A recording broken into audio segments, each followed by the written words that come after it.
আমি যদি আগে জানতাম যে আমার এই দোয়াটা আল্লাহ পাক কবুল করবে, তো আমি তো মাস এটা চাইতাম না, আমি আল্লাহর কাছে বলতাম, আল্লাহ তুমি আমার জিন্দেগির গুনাহগুলো মাফ করে দাও। এই ব্যক্তি যদি জানতো যে আমার দোয়া এখন কবুল হবে, তাহলে এই ব্যক্তি মাস চাইতো না। ওই ব্যক্তি জানেও না তার দোয়া এখন আল্লাহ পাক কবুল করবে। জন্য আপনার আমার দোয়া কখন কিভাবে কবুল হবে এটা আপনি আমি জানি না। এই জন্য অসার দোয়া থেকে সময়গুলোকে অপচয় না করে কাজে লাগাতে হচ্ছে। কখন আপনার দুরূদ শরীফটা আল্লাহ পাক পছন্দ করবেন। আরে আপনি একবার দুরূদ শরীফ পড়লে দুরূদ শরীফটা নিয়ে ফেরেশতারা নবী আলাইহিস সালামের রওজার সামনে চলে যান। আপনি নবীকে সালাম দিলে সালামটা ফেরেশতারা নবীর সামনে চলে যান। যাওয়ার পরে বলে, ইয়া রাসূলুল্লাহ, আল্লাহর হাবিব, আপনার অমুক বান্দা, আপনার অমুক উম্মত আব্দুল্লাহ ছেলে আব্দুল করিম আপনার জন্য সালাম পাঠাইছে, আপনার জন্য দুরূদ পাঠ করছে। নবী আলাইহিস সালামের সামনে আপনার আমার নামটা উল্লেখ করা হয়। আপনি আমি যদি সময়ের দাম দেই, সময়টা ভিন্ন কাজে না লাগায়, আল্লাহকে সন্তুষ্টর কাজে লাগায়, কোন মুহূর্তে আল্লাহ পাক যে আপনার আমল পছন্দ করবেন আপনার আমার জানা নাই। এই জন্য ছোট থেকে ছোট হোক, দেখ আমল না ছাড়া আমল করা, আমলের মৌসুমগুলোকে খুব দাঁতের মাড়ির দাঁত দিয়ে আঁকড়ে ধরা। কিছু কিছু দিন, কিছু কিছু সময়, কিছু কিছু মুহূর্ত আসবে না। এই যে এখন যে বিশ্বকাপ খেলা চলতেছে, হাজারো মানুষ, লাখো মানুষ টিভির পর্দার সামনে বসে থাকে। যদি 3টা বাজে খেলা হয়, 3টে বাজে আগের থেকেই বসে আছে, টিভির পর্দার দিকে তাকায় আছে। ইহুদি নাসারারা খেলাধুলা করতেছে, সেগুলো দেখার জন্য তাকায় আছে। বিভিন্ন প্রকারের গান বাজনা করতেছে, নাফরমানি করতেছে, উল্টা পাল্টা কাজ করতেছে। হাদিসে পাকের মধ্যে আসছে, প্রতি রাত অন থার্ড পার হওয়ার পরে আল্লাহ রাব্বুল আলামিন প্রতিভাবে প্রথম আসমানে আসেন আর বলতে থাকেন, ও আমার বান্দা আব্দুল করিম, তোমার কি কি সমস্যা আছে তুমি আমার কাছে বলো, আমি তোমার দোয়াকে কবুল করব। ও আমার বান্দা, তুমি তো অসুস্থ, তুমি তো অনেক ডাক্তার দেখাইলা, কাজ হচ্ছে না, আমি তো তোমার রব, আমি শিফা দানকারী, তুমি আমার কাছে বলো, আমি তোমাকে সুস্থ করে দিই। এই আল্লাহ পাক এই যে মুহূর্তে বান্দাদেরকে ডাকতে থাকেন, ওই মুহূর্তে আপনি আমি গুনাহের সাথে জড়িত হয়ে যাই। আপনি আমি গুনাহ করতেছি ওই সময়, কত বড় কপাল পুরো আপনি মেরা দোস্ত। এজন্য কবি বলেন, ওয়াতিন কে নাদাদি কদমকুল, ওয়াতিন কে নাদাদি কদমকুল, বরজুদে খুদ সে তুমবে হাদমকুল। আকা তোমার যে শক্তি আছে, এই শক্তি দিয়া তুমি নেকির কাজ করো। নেকির কাজ যদি তুমি করতে না পারো, গুনাহের কাজ তুমি কইরো না। আল্লাহ পাক তোমাকে যে শক্তি দান করছেন, আল্লাহ পাক যে তোমাকে নিয়ামত সুস্থতার নিয়ামত দান করছেন, এটি আল্লাহ পাকের কাজে ব্যয় করো, আল্লাহকে ডাকো, আল্লাহ পাকের কুদরতি পায়ে সিজদা দাও। নিজের কৃত গুনাহের জন্য আল্লাহর কাছে কান্নাকাটি করো। এই দুনিয়ায় তুমি ছিলে না, আসছো, এক সময় তুমি থাকবা না। আমল নামার কিন্তু হিসাব হবে বান্দা। মুয়াজ্জিন সাহেব 5 ওয়াক্ত নামাজের সময় ডাকতেছে, হাইয়া আলাস সালাহ, হাইয়া আলাল ফালাহ। বান্দা তুমি কানে নিচ্ছ না, আমল করতেছো না, তুমি ঘুমাইতেছো।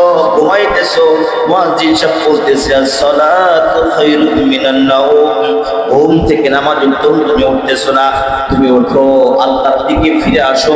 ফাফিরু ইলাল্লাহ, আল্লাহর দিকে ফিরে আসো।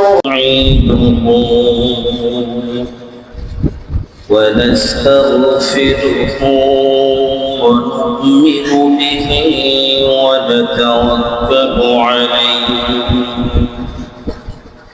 ونعوذ بالله من شرور أنفسنا ومن سيئات أعمالنا.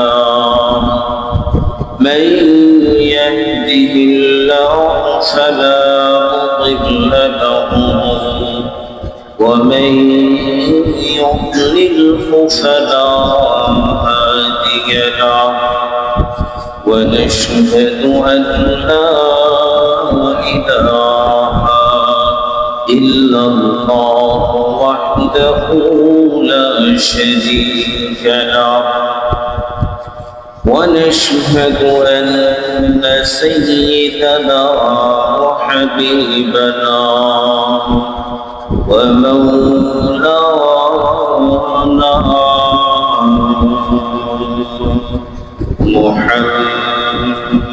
محمدا عبده ورسوله أما بعد فقد قال الله تبارك وتعالى في كلامه المجيد وفرقانه الحميد أعوذ بالله من الشيطان الرجيم بسم الله الرحمن الرحيم قل هل ننبئكم بالأخسرين أعمالا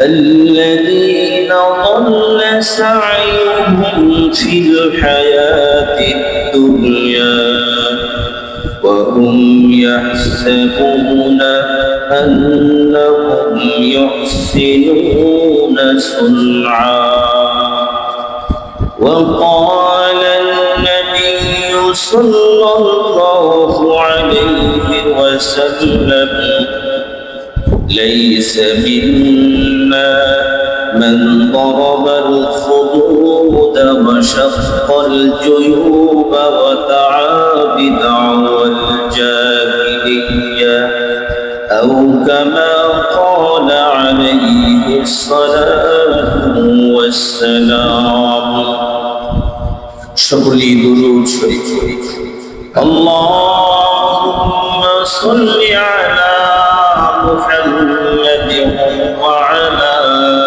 آل محمد كما صليت على إبراهيم وعلى آل إبراهيم إنك حميد مجيد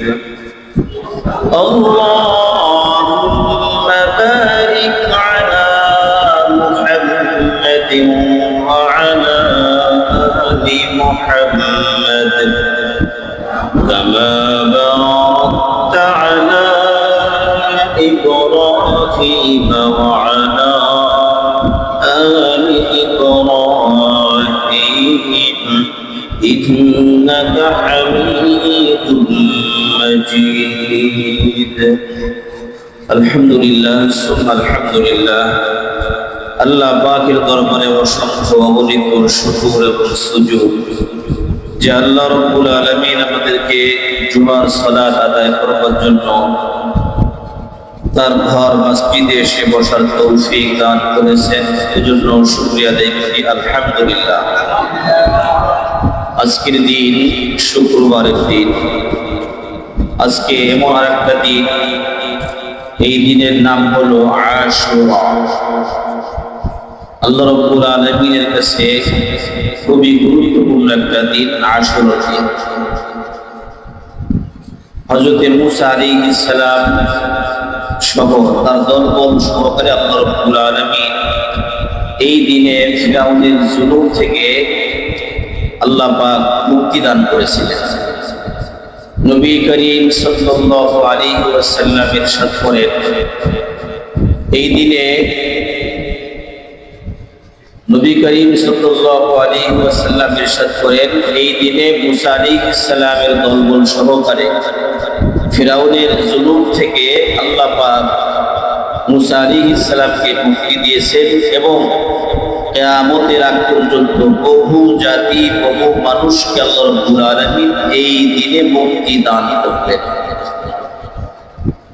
তো যেহেতু মুক্তি দান করবেন, আমাদেরও এই ফজিলতটা আছে। ইসলাম আসার আগে থেকেই এবং রমজানের রোজা ফরজ হওয়ার আগে আশুরার রোজা ফরজ ছিল। রমজানের রোজা ফরজ হওয়ার পরে এই আশুরার রোজাটা নফল হয়ে গেছে। নবী করিম সাল্লাল্লাহু আলাইহি ওয়াসাল্লাম সাহাবায়ে কিরামদেরকে বলছেন, এখন তোমরা এই আশুরার রোজা যদি কেউ চাও রাখতে পারো, না চাইলে না রাখতে পারো, তবে সব তো বহু। নবী আলাইহিস সালাম মদিনায় যাবার পরে দেখছেন ইহুদিরা এই দিনে রোজা রাখে। জিজ্ঞাসা করা হলো, কেন রোজা রাখো তোমরা? তারা বলছে মুসা আলাইহিস সালামের মুহাব্বতে, মুসা আলাইহিস সালামের ভালোবাসায়। নবী আলাইহিস সালাম তখন বলছেন যে আমরা তো তোমাদের থেকে মুসা আলাইহিস সালামকে মুহাব্বত করার দিক দিয়ে আমরাই হকদার বেশি, তো তোমরা রোজা রাখবা, আমরাও রোজা রাখবো। নবী আলাইহিস সালাম সাহাবায়ে কিরামদেরকে রোজা রাখার আদেশ করছেন। নবী আলাইহিস সালাম নিজেও রোজা রাখছেন এবং সাথে কথাও বলেছেন যে আগামী বছর আমি যদি জীবিত থাকি, আল্লাহ পাক যদি আমাকে হায়াতে বাঁচায় রাখেন, তাহলে 2 রোজা রাখবেন, 9 এবং 10। কেন? ইহুদিরা একটা রোজা রাখে, আমরা ইহুদিদের খেলাফ কাজ করি।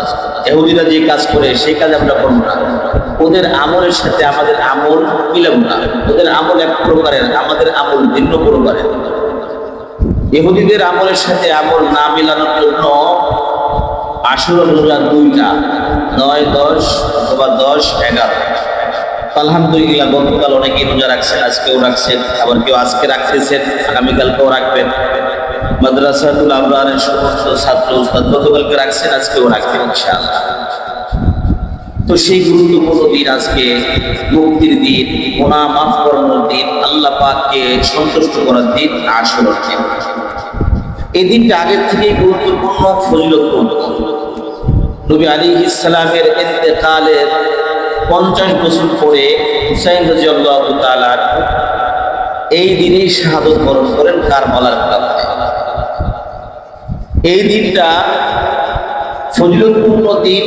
হযরত হুসাইন রাদিয়াল্লাহু তাআলা নবী আলাইহিস সালামের প্রিয় একজন নাতি, তার শাহাদত বরণ, তার যেভাবে শাহাদত বরণ করেছেন, এটা মুসলমানদের হৃদয়ে আঘাত লাগার মতো একটা ব্যাপার। এবং আহলে বায়াতকে যারা মুহাব্বত না করবে, এটা ঈমানের মধ্যে খতরা। নবী আলাইহিস সালামকে মুহাব্বত, আহলে বায়াতকে মুহাব্বত, এটা ঈমানের ব্যাপার। ঈমানের মধ্যে ঝামেলা থাকলে নবী আলাইহিস সালামের মুহাব্বত তার থাকবে না। হাদিসে পাকের মধ্যে স্পষ্ট আছে যে ওমর, তুমি যদি তোমার নিজের জীবন থেকে আমাকে মুহাব্বত না করতে পারো, সমস্ত কিছু থেকে আমাকে যদি বেশি মুহাব্বত না করতে পারো, তাহলে তুমি পরিপূর্ণ ঈমানদার হতে পারবে। নবী আলাইহিস সালামকে নিজের জীবন থেকে বেশি মুহাব্বত করা ঈমানের দাবি। আহলে বায়াতকে মুহাব্বত করা ঈমানের দাবি। নবী আলাইহিস সালাম হাসান হুসাইনের ব্যাপারে বলছেন, হাসান হুসাইনের ব্যাপারে বহু হাদিস আছে। নবী আলাইহিস সালাম হাসান হুসাইনকে অনেক অনেক মুহাব্বত করতেন। তো এই জন্য প্রতিটা মুসলমান হাসান হুসাইনকে মুহাব্বত করতে হবে, তবে মনে রাখতে হবে মুহাব্বত করাটা যেন শরীরের সম্মতভাবে হয়। নবী আলাইহিস সালামকে মুহাব্বত করতে হবে শরীরের সম্মতভাবে, আহলে বায়াতকে মুহাব্বত করতে হবে শরীয়ত সম্মতভাবে। আপনি আপনার বাবা আমাকে মুহাব্বত করবেন শরীয়ত সম্মতভাবে। শরীয়তের বাইরে গিয়ে মুহাব্বত করলে এটা জীবনের মধ্যে খতরা, দুনিয়ায়ও ক্ষতিগ্রস্ত, পরকালেও ক্ষতিগ্রস্ত। এরকম কাজ করা যাবে না যেই কাজের কারণে আপনি আমি পরকালে ক্ষতিগ্রস্ত হই, আপনার আমার আমলগুলো বরবাদ হয়।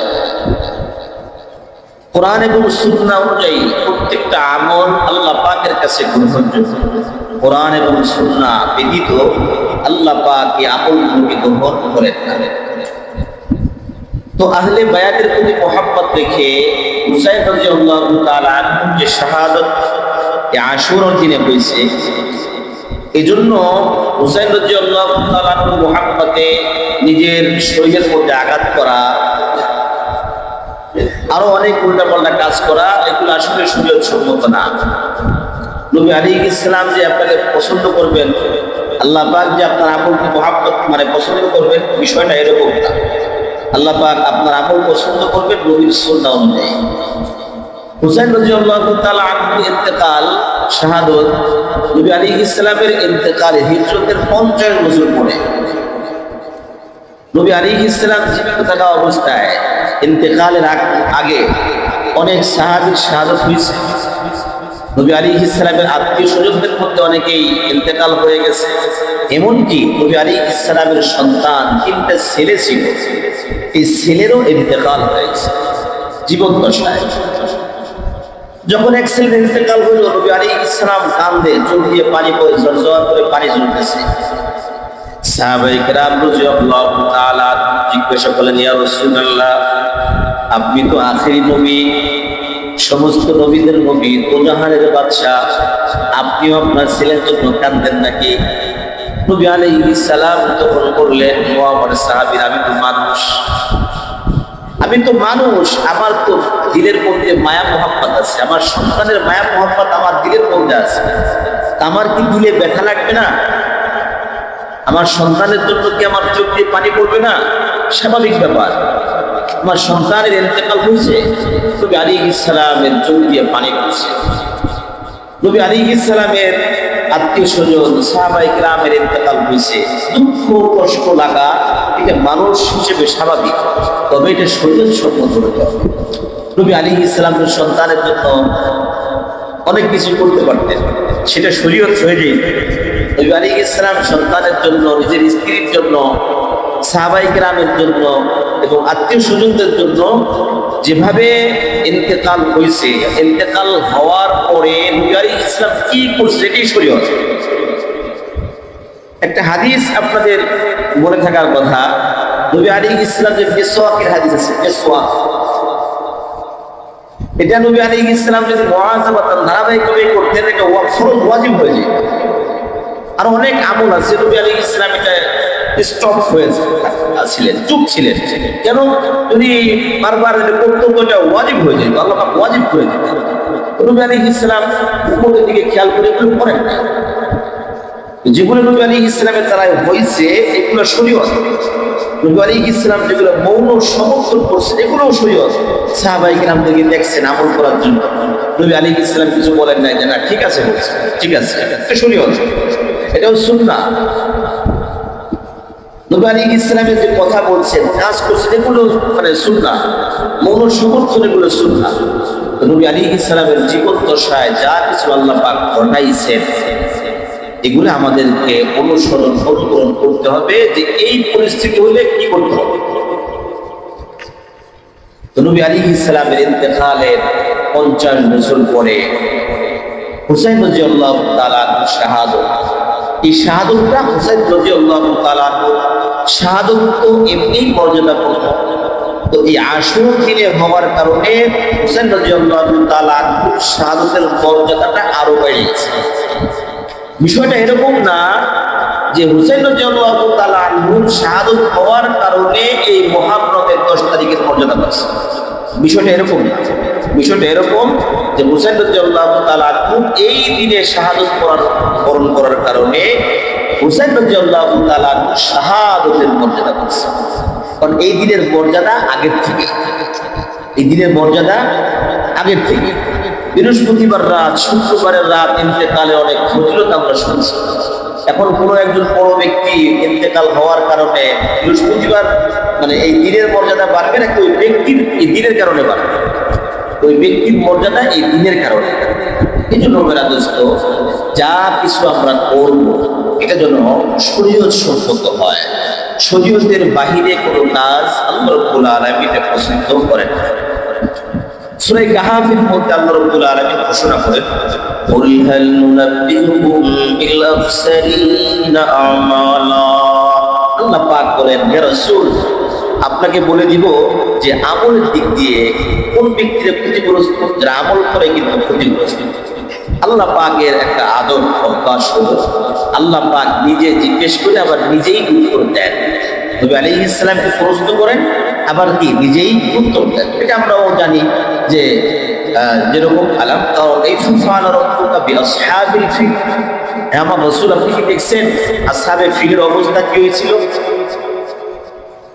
ওমা আদরাকা মাল কারিয়া, এরকম কিয়ামতের সময় করিয়ার ব্যাপারে কি আপনার ধারণা আছে, জানেন?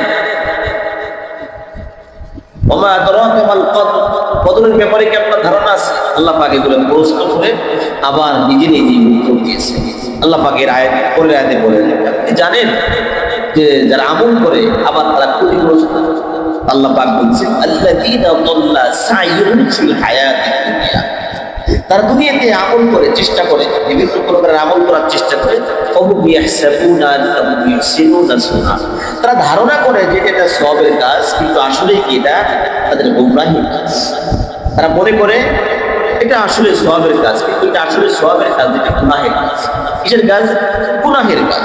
এজন্য বিজ্ঞ ব্যক্তিরা বলছেন যারা বিদআতের সাথে জড়িত এদের ঈমান নসিব হয় না, সাধারণত ঈমান নসিব হয় না, তারা বেঈমান হয়ে মারা যায়, তাদের গুনাহ, তাদের তওবা কবুল হয় না। কেন? কারণ হলো কোনো মানুষ যখন জানবে যে এই কাজটা করা কবিরা গুনাহ,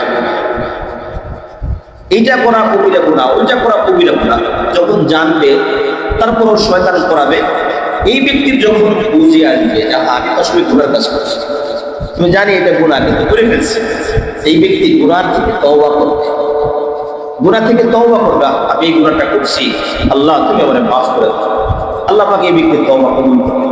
কিন্তু যারা এমন কাজ করে সওয়াবের নিয়ত করে করে, মানে সওয়াব মনে করে করে, এই কাজটা সওয়াবের এটা মনে করেই করে, তারা তো তাহলে আর তওবা করে না, কারণ তারা তো এটা সওয়াবের কাজ মনে করেই করতেছে, এজন্য তওবা করে না। তারা মনে করে এটা আমি সওয়াবের কাজ করতেছি। একজনে মনে করে আরে আমি তো মাজারে চিন্তা করতেছি, এটা আমি সওয়াবের নিয়ত, এই যে শিরক হচ্ছে ও জীবনে কোনোদিন আর তওবা করবে না, কারণ সে সওয়াবের নিয়ত করে বলতেছে। একজনই ব্যক্তি কেউ মৃত্যু ব্যক্তির কাছে বলতেছে আমার সন্তান হয় না, তুমি আমাকে সন্তান দান করো, এটা কবিরা গুনাহ, শিরক, সে জানে না, সে মনে করতেছে এটা সওয়াবের কাজ, এই জন্য সে কোনোদিন আর তওবা, এই যে গুনাহের কাছ থেকে তওবা করবে না। এই জন্য বেদাত জিনিসটা বড় খারাপ জিনিস। কুল্লু বিদআতিন দালাল, প্রত্যেকটা বেদাত হলো গুমরাহি, আর কুল্লু দালালাতিন ফিন্নার, আর প্রত্যেকটা বেদাত এই গুমরাহিটা জাহান্নামের দিকে, জাহান্নাম। এই জন্য যারা বেদাতের সাথে জড়িত, বেদাতের সাথে যারা জড়িত, তওবা নসিব হয় না, তারা তওবা করতে বলেই যায় না, তারা তওবা যে করতে হবে এটা জানেই না, তারা মনে করে এটা সওয়াবের কাজ। এই জন্য বেদাত জিনিসটা খুবই খারাপ। শরীয়তের মধ্যে নতুন কোনো কিছু সংশোধন করা যাবে না। হ্যাঁ, প্রশ্ন আসতে পারে যে হুজুর হুসাইন রাদিয়াল্লাহু তাআলা আনহু মুহাব্বতে আমরা নিজের উপরে এরকমভাবে অস্ত্র দিয়া নিজের শরীর কাটি, বুকের উপর থাপড়াই, চেহারার মধ্যে আঘাত করি, তাজিয়া মিছিল করি, এই করি সেই করি, এগুলো তো নবী আলাইহিস সালাম থাকলে যেহেতু হাসান হুসাইনকে খুব মুহাব্বত করতেন, তো নবী আলাইহিস সালাম এগুলো করতেন। নাউজুবিল্লাহ।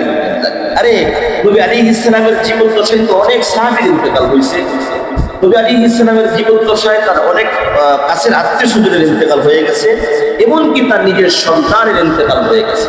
এর থেকে কি শরীয়ত আমরা বুঝতে পারি না? নবী আলাইহিস সালাম জন্মবার্ষিকী, মৃত্যুবার্ষিকী গুলো পালন করছেন কি করেন নাই?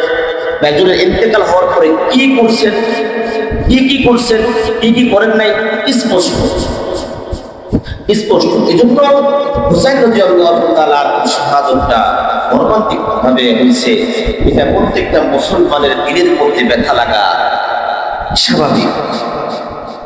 নির্মম ভাবে শহীদ করা হয়েছে হযরত হুসাইন রাদিয়াল্লাহু তাআলা, কিন্তু তার মুহাব্বত প্রতিটাই মুসলমানের দিলের মধ্যে থাকা জরুরি। ওই মুহাব্বতটা প্রকাশ করতে হবে শরীয়ত যেভাবে চায় সেভাবে। আপনার আমার মন মতো করলে পরে কাজ হবে, মনে যুক্তি দিয়ে অনেক কিছুই যাবে, সেগুলো করা যাবে না। কোরআন সুন্নাহর কাছে আপনার আমার যুক্তি, আপনার আমার যুক্তিতে কোনো কাজ হবে না। অনেক কেন আছে, কেন কেন এটা জায়েজ, আবার আরেক প্রকারের কেন না জায়েজ। ফজরের নামাজ হুজুর এটা 8টা বাজে লিখতে হইল, তখন হলো না কেন? কিছু কিছু কেন জায়েজ নেই, এই কেন জিজ্ঞেস করা যাবে না কেন? এটা আল্লাহ পাকের বিধান, রাসূলুল্লাহ সাল্লাল্লাহু আলাইহি ওয়াসাল্লামের একটা সুন্নাহ, এর সাথে কেন চলবে? এই কেন জায়েজ হবে? নবী আলাইহিস সালামের সুন্নাহ অনুযায়ী, নবী আলাইহিস সালাম যে আমাদেরকে শরীয়ত দিয়েছেন, সুন্নাহ দিয়ে গেছেন, কোরআন সুন্নাহ দিয়ে গেছেন, এই অনুযায়ী আমাদের কি করতে হবে? প্রত্যেকটা আমল করতে হবে। দুর্ভাগ্যজনক সত্য যে আমাদের এই বাংলাদেশের মধ্যে মুহররম মাস আমরা জানি হলো এই আশুরা উপলক্ষে হুসাইন রাদিয়াল্লাহু তাআলা শাহাদাত উপলক্ষে, এবং এই জন্যই জানি যে মুহররম মাসের এই একটা দিন আছে, এই দিনে এই কাজগুলো হয়েছে, আমাদের এগুলো করতে হবে। মুহররম মাসটা যে আরবি 12 মাসের প্রথম মাস, হিজরি সনের প্রথম মাস, এটা আমাদের অনেকেরই খবর নেই। যদি ইংরেজি নববর্ষ আসে, আমরা সবাই ছোট বড় বয়স্ক সবাই আমরা জানি যে জানুয়ারি শুরু হচ্ছে, বিভিন্নভাবে উদযাপন করে এটাকে শুরু করা হয়। মুহররম যারা মোটামুটি দিনের জ্ঞান রাখে তাদের সাথে তারা একটু জানে যে আমলগুলো ঠিক রাখার জন্য একটা জিনিস খেয়াল রাখতে হবে, আরবি সন ইয়াদ রাখা এটা ফরজে কিফায়া, সুন্নতে কিফায়া, সুন্নতে কিফায়া। যদি কোনো মুসলমান এই 3 তারিখ মানে হিসাব নিকাশ না রাখে, সবাই গুনাহগার। কিছু মানুষ রাখে দেখেই আমরা সবাই গুনাহ থেকে বেঁচে গেছি, তাহলে গুনাহগার হয়ে যায়। যাক খায়ের, হিজরি সনের প্রথম মাস মুহররম মাস, এই মাসের আজকে 10 তারিখ। এই মাসের আজকে 10 তারিখ। নবী আলাইহিস সালাম হাদিসে পাকের মধ্যে বলেছেন, আফযলুস সিয়ামি বা'দা রমাদান শাহরুল্লাহিল মুহররম। রমজানের পরে ফজিলতের দিক দিয়ে নফল রোজা, এটা হলো এই মুহররম মাসের ফজিলত আল্লাহ পাকের কাছে বেশি। এই জন্য 10টা দিন গেছে, যাদেরকে আল্লাহ পাক সুস্থ রাখছেন, তারা এই বাকি 20 দিন আছে, আজকে থেকে কালকে থেকে 20 দিন আছে, আমরা ইনশাল্লাহ বেশি বেশি রোজা রাখার চেষ্টা করি। আর যারা আশুরা রোজা রাখতে পারছে, আজকের দিন যারা রাখতে পারছে, আলহামদুলিল্লাহ, এটা তারা অবশ্যই সৌভাগ্যবান। কারণ এই দিনে একটা রোজা রাখলে, আশুরার যে রোজা রাখলে পিছনের 1 বছরের গুনাহ আল্লাহ রাব্বুল আলামিন মাফ করে দেন। খুবই গুরুত্বপূর্ণ একটা দিন চলতেছে। আবার এই দিনে গুনাহ থেকে মুক্তি পাওয়ার দিন। এই দিনে যত প্রকারের জুলুম অত্যাচার আছে, মানুষকে আল্লাহ রাব্বুল আলামিন এই দিনে মুক্তি দিবেন। এজন্য তওবা ইস্তেগফার করে আল্লাহ রাব্বুল আলামিনের কাছে কায়মুল বাক্যে কান্নাকাটি করলে আল্লাহ পাক এই দিনে বান্দাকে মাফ করে দেন। এই দিনে যদি কোনো ব্যক্তি গুনাহের জন্য তওবা করে আল্লাহর কাছে, আল্লাহ পাক তাকে মাফ করবেন। যে কোনো বিষয়ে আল্লাহ রাব্বুল আলামিনের কাছে যদি দোয়া করে এই দিনে, আল্লাহ রাব্বুল আলামিন তাকে মাফ করবেন। একটা হলো আশুরা, দ্বিতীয় হলো শুক্রবার। 2টা ফজিলত আজকে, এবং ইফতারির পূর্ব মুহূর্তে, এক হলো মাগরিব, শুক্রবারের দিন আসরের পর থেকে মাগরিবের আগ পর্যন্ত গুরুত্বপূর্ণ সময়, দোয়া কবুলের সময়। আর একটা হলো আশুরার দিন রোজা অবস্থায়। কোনো তিন দিক দিয়ে আজকে গুরুত্বপূর্ণ। এই জন্য রোজা রাখছি, আমরা সময়গুলোকে একটু কাজে লাগাই, জিকির, ইস্তেগফার, দুরূদ শরীফ বেশি বেশি করি, আল্লাহর কাছে খুব কান্নাকাটি করি। কারণ আমাদের হলো দোয়া করা এবং চেষ্টা করা, আল্লাহর কাছে চাওয়া এবং চেষ্টা করা। কবুল করা না করা আল্লাহর ইখতিয়ার। আপনার আমার কোন দোয়া কবুল হবে, কোন দোয়া হবে না, এটা আপনি আমি জানি না, আল্লাহ পাকই ভালো জানেন। কখন কি অবস্থায় যে দোয়া কবুল হবে আল্লাহ পাকই ভালো জানেন। এই জন্য আমাদের সর্ব অবস্থায় দোয়ায় লেগে থাকা, আল্লাহকে সন্তুষ্ট করার চেষ্টা করতে থাকা। একজন ব্যক্তি নৌকায় সফর করতেছেন, তো এই ব্যক্তি আল্লাহর কাছে বলতেছে, একটা মাছ যদি নৌকার উপরে লাফ দিয়ে উঠত। সে মনে মনে দোয়া করতেছে, জোরে জোরে, আল্লাহ, একটা মাছ যদি লাফ দিয়ে নৌকায় উঠতো আসলে এই কথা বলার সাথে সাথে একটা মাছ লাফ দিয়ে নৌকা উঠে গেল। তো ওঠার পরে যে ব্যক্তি দোয়া করছে এই ব্যক্তি কান্না করতেছে, হাও হাও করে কান্না করতেছে। তো নৌকার সবাই বলতেছে, কি ব্যাপার, তুমি কান্নাকাটি করতেছো? তুমি আল্লাহর কাছে বললা যেটা মা যদি লাভ দিয়ে নৌকায় উঠতো, তোমার তো আল্লাহ পাক কবুল করছেন, তো তুমি তো খুশি হওয়ার কথা, ভাই তুমি কান্না করতেছো যে? ভাই আহা, আমি যদি আগে জানতাম যে আমার এই দোয়াটা আল্লাহ পাক কবুল করবে, তো আমি তো মাছ এটা চাইতাম না, আমি আল্লাহর কাছে বলতাম, আল্লাহ তুমি আমার জিন্দেগির গুনাহগুলো মাফ করে দাও। এই ব্যক্তি যদি জানতো যে আমার দোয়া এখন কবুল হবে, তাহলে এই ব্যক্তি মাছ চাইতো না। ওই ব্যক্তি জানেও না তার দোয়া এখন আল্লাহ পাক কবুল করবে। জন্য আপনার আমার দোয়া কখন কিভাবে কবুল হবে এটা আপনি আমি জানি না। এই জন্য অসার দোয়া থেকে সবাইগুলোকে অপচয় না করে কাজে লাগাতে হচ্ছে।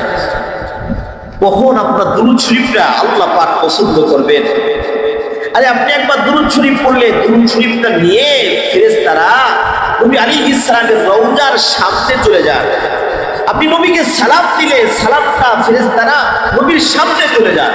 যাওয়ার পরে বলে, ইয়া রাসূলুল্লাহ, আল্লাহর হাবিব, আপনার অমুক বান্দা, আপনার অমুক উম্মত আব্দুল্লাহ ছেলে আব্দুল করিম আপনার জন্য সালাম পাঠাইছে, আপনার জন্য দুরূদ পাঠ করছে। নবী আলাইহিস সালামের সামনে আপনার আমার নামটা উল্লেখ করা হয়।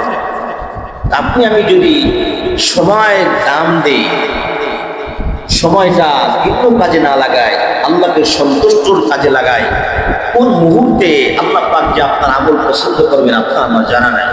এই জন্য ছোট থেকে ছোট হোক, দেখ আমল না ছাড়া আমল করা, আমলের মৌসুমগুলোকে খুব দাঁতের মাড়ির দাঁত দিয়ে আঁকড়ে ধরা। কিছু কিছু দিন, কিছু কিছু সময়, কিছু কিছু মুহূর্ত আসবে। এই যে এখন যে বিশ্বকাপ খেলা চলতেছে, হাজারো মানুষ, লাখো মানুষ টিভির পর্দার সামনে বসে থাকে। যদি 3টা বাজে খেলা হয়, 3টে বাজে আগের থেকেই বসে আছে, টিভির পর্দার দিকে তাকায় আছে। ইহুদি নাসারারা খেলাধুলা করতেছে, সেগুলো দেখার জন্য তাকায় আছে। বিভিন্ন প্রকারের গান বাজনা করতেছে, নাফরমানি করতেছে, উল্টা পাল্টা কাজ করতেছে। হাদিসে পাকের মধ্যে আসছে, প্রতি রাত অন থার্ড পার হওয়ার পরে আল্লাহ রাব্বুল আলামিন প্রতিভাবে প্রথম আসমানে আসেন আর বলতে থাকেন, ও আমার বান্দা আব্দুল করিম, তোমার কি কি সমস্যা আছে তুমি আমার কাছে বলো, আমি তোমার দোয়াকে কবুল করব। ও আমার বান্দা, তুমি তো অসুস্থ, তুমি তো অনেক ডাক্তার দেখাইলা, কাজ হচ্ছে না, আমি তো তোমার রব, আমি শিফা দানকারী, তুমি আমার কাছে বলো, আমি তোমাকে সুস্থ করে দিই। এই আল্লাহ পাক এই যে মুহূর্তে বান্দাদেরকে ডাকতে থাকেন, ওই মুহূর্তে আপনি আমি গুনাহের সাথে জড়িত হয়ে যাই। আপনি আমি গুনাহ করতেছি ওই সময়, কত বড় কপাল গুনাহ আপনি মেরা দোস্ত। এজন্য কবি বলেন, ওয়াতিনকে নাদাদি কদমকুল, ওয়াতিনকে নাদাদি কদমকুল, বরজুদে খুদ সে তুমবে হাদমকুল। আকা তোমার যে শক্তি আছে, এই শক্তি দিয়া তুমি নেকির কাজ করো। নেকির কাজ যদি তুমি করতে না পারো, গুনাহের কাজ তুমি কইরো না। আল্লাহ পাক তোমাকে যে শক্তি দান করছেন, আল্লাহ পাক যেই তোমাকে নিয়ামত সুস্থতার নিয়ামত দান করছেন, যে আল্লাহ পাকের কাজে ব্যয় করো, আল্লাহকে ডাকো, আল্লাহ পাকের কুদরতি পায়ে সিজদা দাও, নিজের কৃত গুনাহের জন্য আল্লাহর কাছে কান্নাকাটি করো। এই দুনিয়ায় তুমি ছিলে না, আসছো, এক সময় তুমি থাকবা না। আমল নামার কিন্তু হিসাব হবে বান্দা। মুয়াজ্জিন সাহেব 5 ওয়াক্ত নামাজের সময় ডাকতেছে, হাইয়া আলাস সালাহ, হাইয়া আলাল ফালাহ। বান্দা তুমি কানে নিচ্ছ না, আমল করতেছ না, তুমি ঘুমাইতেছো। মুয়াজ্জিন সাহেব বলতেছে, আস-সালাতু খায়রুম মিনান নাওম। ঘুম থেকে নামাজে তুমি উঠতেছ না, তুমি ওঠো, আল্লাহর দিকে ফিরে আসো। ফাফিরু ইলাল্লাহ, আল্লাহর দিকে ফিরে আসো, আল্লাহর দিকে ফিরে আসো, সুম্মা তুবু ইলাইহি, আল্লাহর কাছে তওবা করো। তুমি যদি মুমিন হতে চাও, তুমি যদি জান্নাতি হতে চাও, আল্লাহর কাছ থেকে যদি গুনাহ মাফ করাইতে চাও, তোমার জিন্দেগির গুনাহের জন্য আল্লাহর কাছে তওবা করো। শেষ হয়ে যাবে জিন্দেগি, যাইতেছে এই সময় বসে নাই। এই জন্য মেরা দোস্ত, শক্তি আছে, নেক আমল করি, বদ আমল বাদ দিয়ে দিই, বদ আমল গুলা বাদ দিয়ে দিই। নবী আলাইহিস সালামের একটা হাদিস, নবী আলাইহিস সালাম বলেন, লাইসা মিন্না মান দারাবাল খুদুদা ওয়া শাক্কাল জুনুবা ওয়া দাআ বিদাওয়াল জাহিলিয়া আও কামা ক্বালা আলাইহিস সালাতু ওয়াস সালাম। নবী আলাইহিস সালাম বলেন, ওই ব্যক্তিরা আমার দলের অন্তর্ভুক্ত না যারা এরকম ভাবে কেউ ইন্তেকাল হয়ে গেছে, শোকে দুঃখে তাদের চেহারার মধ্যে আঘাত করতে থাকে, শরীরের মধ্যে আঘাত করতে থাকে, এই ব্যক্তি আমার দলের অন্তর্ভুক্ত না।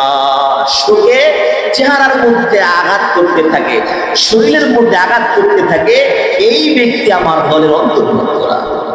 তাহলে এই যে আজকে শুক্রবার যে তাজিয়াটাকে যে ডুবানো হবে, এরা যে কয়েকদিন যাবত মুহররমের 1 তারিখ থেকে যেভাবে ছুরি দিয়া নিজের শরীরের মধ্যে আঘাত করে, দেখি শরীয়ত সম্মত না ভাই, না ভাই, শরীয়ত সম্মত না। শরীয়ত সম্মত নবী আলাইহিস সালাম বললেন, লাইসা মিন্না মান দারাবাল খুদুদা, যারা শরীরের মধ্যে আঘাত করে, শোকে দুঃখে আঘাত করতে থাকে, চেহারার মধ্যে আঘাত করতে থাকে,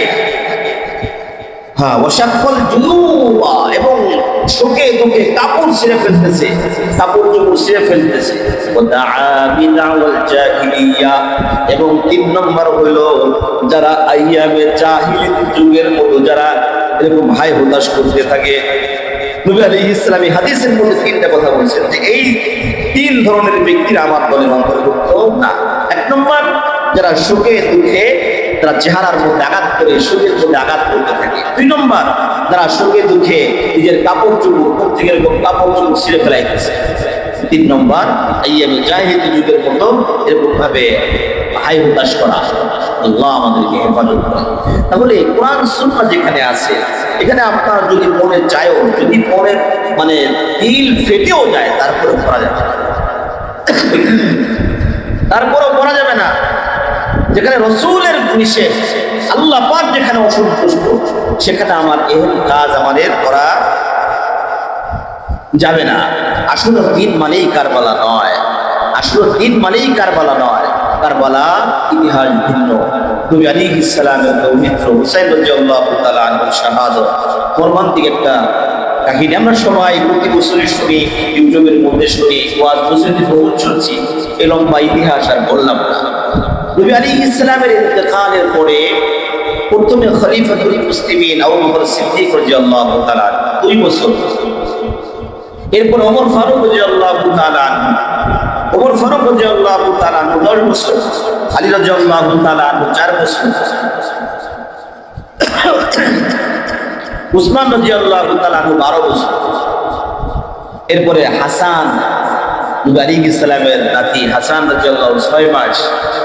এই উসমান রাদিয়াল্লাহু তাআলা শাহাদাত, এর থেকেই শুরু হলো মুসলমানদের মধ্যে মারাত্মক ধরনের গঞ্জাম, যেটা এই মুনাফিক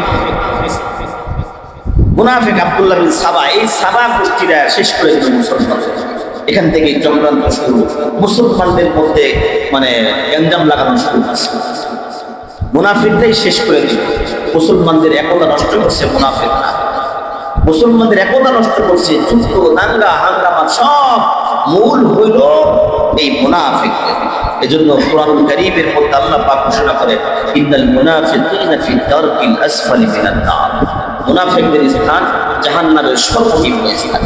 এরা দোস্ত, যখন যে পরিস্থিতি আসে, নিজের মনকে এ কথা বলেই সান্ত্বনা দিতে হবে যে আল্লাহকে অসন্তুষ্ট করে আমার এই কাজটা করা যাবে না, রাসূলকে অসন্তুষ্ট করে এই কাজটা করা যাবে না। আরে আমি যে কাজটা করব, এই কাজটা কোরআন এবং সুন্নাহ অনুযায়ী হতে হবে। কোরআন সুন্নাহ অনুযায়ী হবে তো আমল করব, কোরআন সুন্নাহর বাহিরে গেলে এর থেকে নিজেকে ফিরাইয়া রাখবো। যদি কোনো সময় গুনাহ হয়েই যায়, সাথে সাথে কি করবো? আল্লাহ পাকের দরবারে তওবা করব। আল্লাহ রাব্বুল আলামিন আমাদের সকলকে ইখলাস এবং তাকওয়ার সাথে আমল করার তৌফিক দান করেন। আল্লাহ এবং আল্লাহ রাসূলকে সন্তুষ্ট, আল্লাহ এবং আল্লাহ রাসূল, আল্লাহর হুকুম এবং রাসূলুল্লাহ সাল্লাল্লাহু আলাইহি ওয়াসাল্লামের সুন্নাহ অনুযায়ী আল্লাহ পাক আমাদেরকে জিন্দেগি করার তৌফিক দান করেন। সকলে বলে আমিন। ওয়া আখিরু দাওয়ানা আলহামদুলিল্লাহি রাব্বিল আলামিন। যা সুন্নাত করি মেহেরবানি করে সুন্নাত করে নি। যেহেতু বাহিরে রাস্তা কাটা, আমরা সবাই ভিতরে একটু জায়গা করে দিই, জায়গা করে দিই। সাত পর্যন্ত আমাদের ব্যবস্থা আছে, একটু মেহরবানি করে একটু মিশে মিশে দাঁড়ায় করি। আমাদের কাতারগুলো আগে করে বই ফেলাই।